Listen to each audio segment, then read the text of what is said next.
ভাবি আরে তুমি? হ্যাঁ আমি। আর তুমি এইসব কাজ করতে চাও কে? এসব কাজ করার জন্য কি বাড়িতে লোক নাই? মা রয়েছে।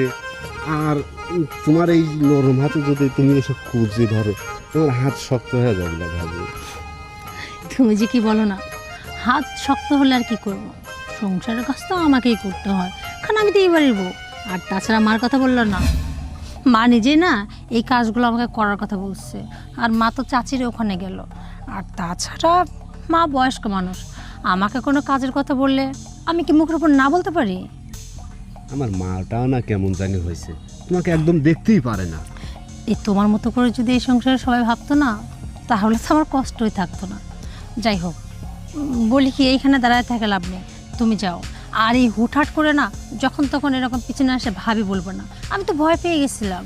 আর তাছাড়া দেখো, এই যে তুমি আমার হাত ধরতেছো না, কেউ যদি মনে করো দেখে তখন তো সন্দেহ করবে। তোমার সাথে আমার যে একটা সম্পর্ক আছে, এটা তো তুমি আমি ছাড়া এবারে কেউই জানে না। তাই এমন কোনো কাজ করা যাবে না যে অন্য কারোর চোখে সন্দেহ হয়।